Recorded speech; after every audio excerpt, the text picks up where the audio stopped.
Hi guys, today I'm going to talk to you about Japan's secret nuclear weapons program.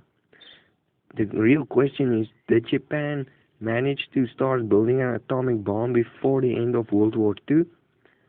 Now, Japan's history of nuclear research dates back to 1931, when Yoshio Nishina established his own nuclear research laboratory to study high-energy physics at Riken Institute. Doctor Yoshio Nishina was a close associate of Niels Bohr and contemporary of Albert Einstein.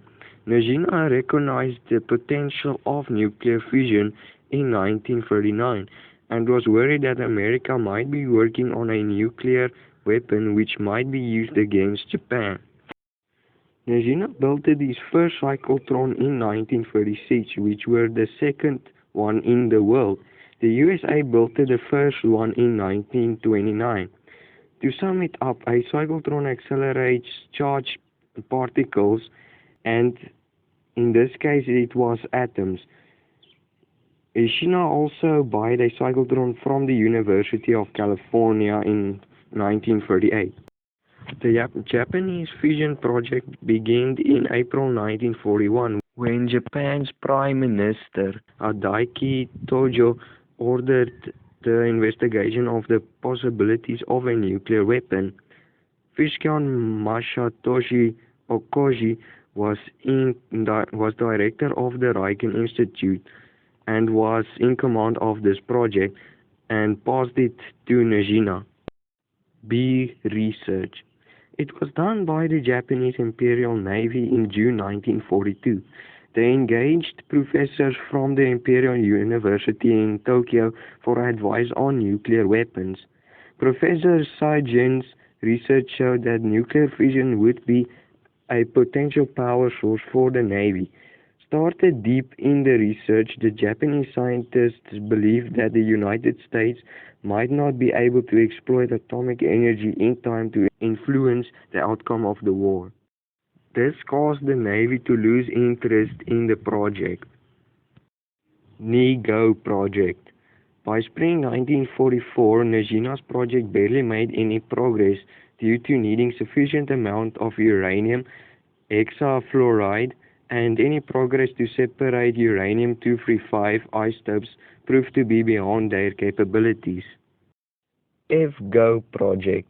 The Japanese Naval Command began the program under Saku Arakatsu at the Imperial University in Kyoto. Arakatsu spent a few years before the war studying at Cavendish Laboratory at Cambridge under Ernst Rutherford and at the Berlin University under Albert Einstein.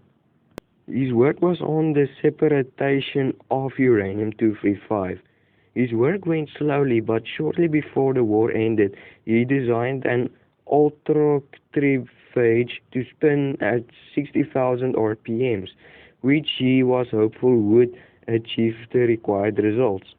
The nuclear weapon research of Japan ended on 21 July 1945, after the destruction of the facility that housed isotope separation research. Now for the part that the video is about. On the 2nd October 1946, the Atlantic Constitution published a story by reporter David Snell, who was an investigator in Korea after the war. He alleged that Japan successfully tested a nuclear weapon near Hangnam before the town was captured by the Soviets. He said he got the information at Seoul in September 1945 from a Japanese officer. SCAP officials who were studying Japan's wartime interest on nuclear physics denied Snell's report. Under investigations in 1947 and 1948, Japanese scientists who should have known of such a test did not know of one at all. Later in 1985, Robert K. Wilcox wrote a book titled Japan's Secret War, Japan's Race Against Time to Build Its Own Atomic Bomb. This report was also dismissed. In 1946, Arakatsu said he was making tremendous strides towards making an atomic bomb, and that the Soviet Union probably already had one. So, did Japan manage to make an atomic bomb before the war ended? The short answer is no. But if they didn't have a lack of resources that was needed, and if the Americans' bombing race didn't happen, they might have built it one. However, in modern day times, Japan is considered a de facto nuclear state, which means it is capable to start producing nuclear weapons very quickly and have enough raw materials and the technology to do so. Well, that's the end of the story.